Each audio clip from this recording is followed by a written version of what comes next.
So I know I said I probably wouldn't do any how-to videos, and that's really not what this is because I don't know how to make sourdough, but I'm gonna try to make sourdough for the very first time. So what I've been told is, first, take all of this, stick it on here, and we weigh it. So we're gonna do that. Get it all out. Lots of stuff. This is called sourdough starter. It's a very secret blend that I got in the mountains while hiking one day. From a hermit who lived there and told me it was his secret sauce recipe. Now after we have that, we have 0.15 kg, which I think stands for kilograms, something like that. So now we're going to add that same amount of water, and we have to zero it out if it wants to zero out. There we go.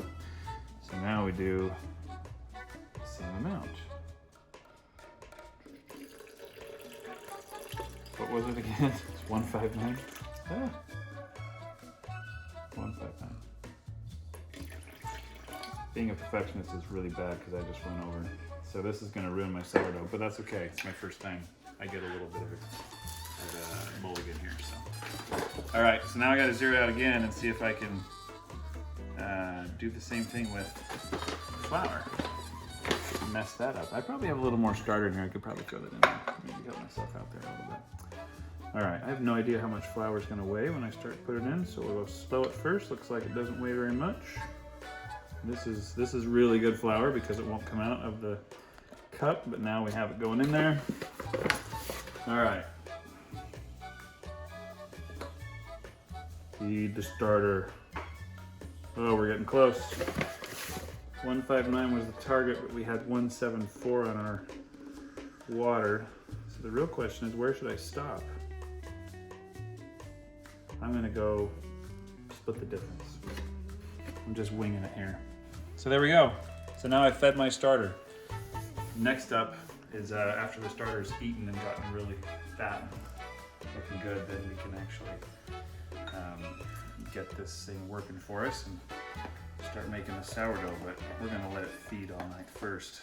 Get it good and mixed up. There you go. So we've got our starter here. Already put some in the fridge for next time. Got some wheat flour, fresh to the ground, some water. I'm trying to look at the camera while I do this, it's not working very well, and our white flour. So, I'll stick you right here. First, we fill this halfway with water. This is really just not okay for someone like me because I need to see like little markings on the side and there aren't any. I don't know where halfway is, I'm totally guessing. So halfway is gonna be, we're gonna call halfway right about there, and that's probably not halfway because I just used all the water, so hopefully it's halfway. Then we're gonna use all of this in the water, like so.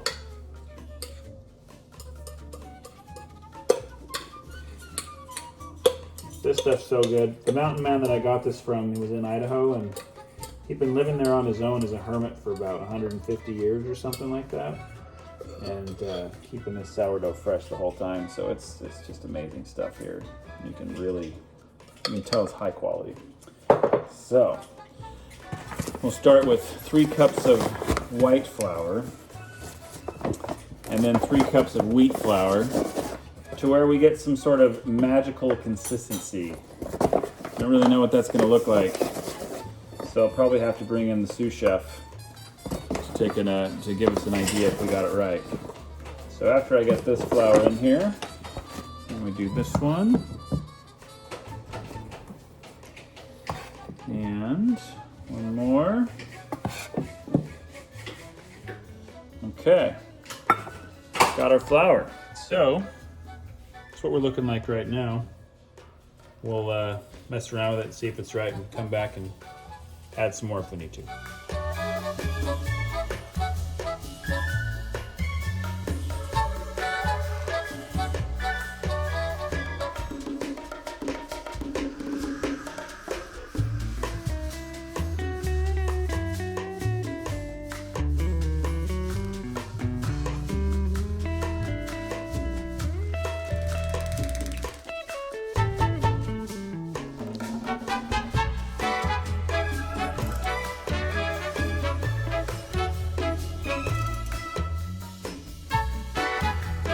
All right, so we got the right consistency here. Next step is a 30-minute timer. We'll cover it up to keep the coronavirus out. And then we will put some salt in it after 30 minutes is up. It's been 30 minutes. We need this much salt. How much salt is that? Good question. I don't know. So I'm just gonna put it in. Oh, so pretty, pink salt. Mix it in, and then we'll be back later. So after possibly the most exciting part of this entire thing, it's been a half an hour since I added the salt. We gotta put this on for 12 seconds. Oh yeah. Yep, there's 5. Yeah. All right, now we got 10. 2 more. Can you stand it? Whew, that was intense. 30 minutes, we'll do it again. I'm Herb Brooks. After the end of the USA-Norway game, you get 10 points if you caught that reference. Again!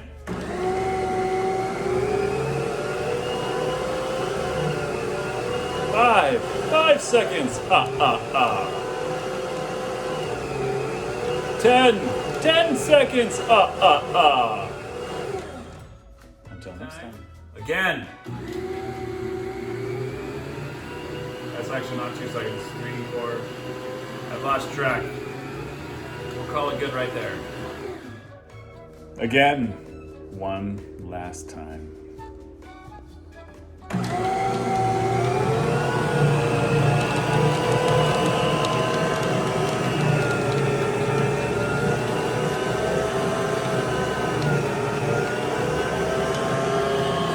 And that is that. From here, we put the dough in the fridge for a while, and then the real fun starts. I know I keep saying that because every single step has been the real fun, but the real fun's about to start. Well, our dough is looking really good. So the next thing is we need to get it into our little bread baskets here to rise. Now we've got this rice flour that I got myself while in India, because I don't think they grow rice there, but I thought I'd get it from there anyway. And then these little baskets I picked up in Morocco. I went to a place where they showed me how to make them. And I don't know where Morocco is, but I've heard it's pretty exotic. So we're gonna end up with 3 things looking like this one here, which has been pre-done. So we do that by taking our dough. We wanna get it, roughly 2 things the same size here. So, whoa, nails on a chalkboard, love that. You take it, and I call this the pill bug method. So you want it to kind of look like a pill bug. Did you ever see Emperor's New Groove? They have pill bugs in that movie, cartoon actually. But you roll it up and then it's like a pill bug. And then you fold it on itself and the flour. The whole point of this is you want it to basically just kind of look weird and gross and gooey. But eventually it'll look really nice. And when it looks really nice, that's how you know it's ready to be put into one of those fancy bread baskets from Morocco. I'm pretty sure Morocco is on the southern tip of Africa, pretty close to the Arctic Circle. So anyway, we're gonna keep doing this just over and over and over again. It's still a little bit sticky, needs a little more flour. Now this flour here came from this bag, and I know you're thinking, oh, that's just like a regular bag of flour that you buy at the store. Actually, this is flour that I grew. I found that bag in a trash can. Flour grows kind of weird. It's really powdery. It's hard to harvest. So anyway, this one looks like it's about done. Feels pretty good. So we take it, and we come over here to one of these cool bread baskets. We've got it like this. We're gonna stick it in upside down. Oh, it's beautiful. It's so lovely. Anyway, I'll do the other one off camera, but we'll end up with 3 things like this, and we'll have them raise overnight, and we'll be good. So this is a really important part of this whole operation. Is I like to call it business time. It's when you clean up after yourself. So one of the cool things about living on a farm, we have pigs.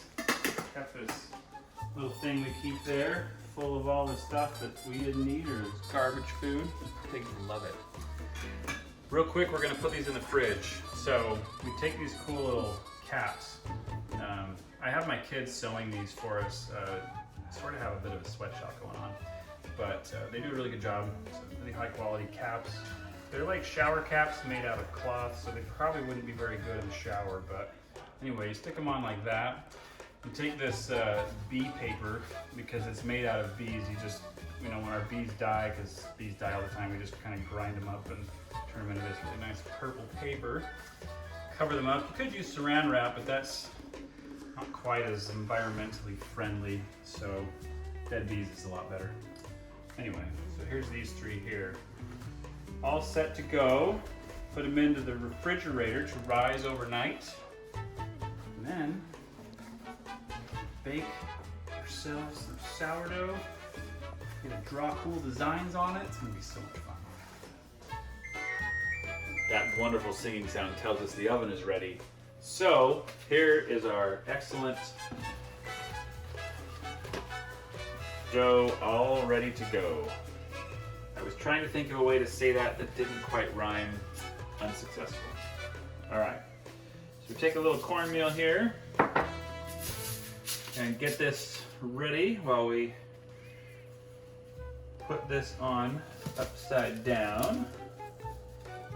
Let it kind of fall out. There we go. And then we want to make it a little more round before we stick it inside. So we're going to just kind of bring the edges in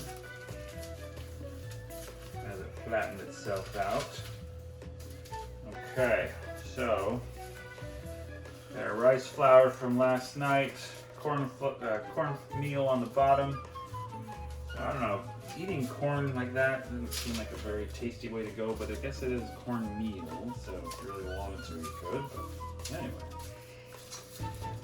once we have ourselves nice and brought in, we can take this cool little knife and we can draw some designs in it.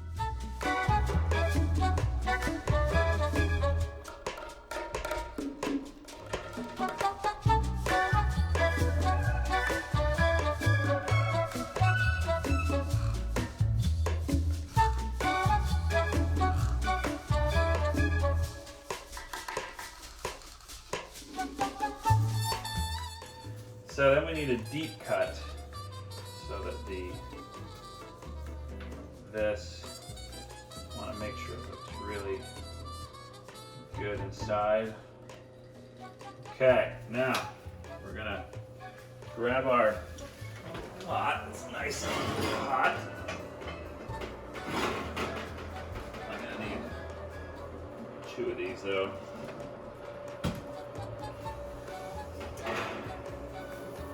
Go. Take this guy, pick it up,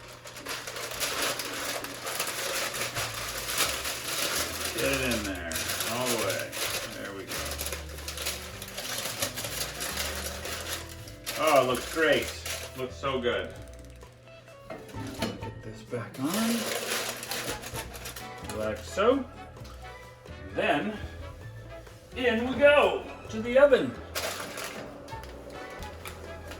And I know what you're thinking, won't that wax paper catch on fire?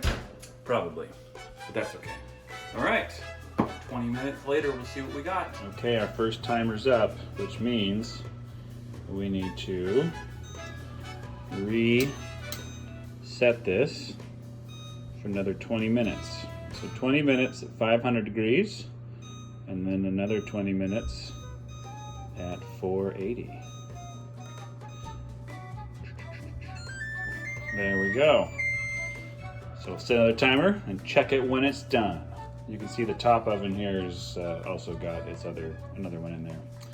But I accidentally took that one out early and cut into it thinking it was done. See, I've never done this before, so I don't know what I'm doing. That's why this is happening. All done. This is what we get.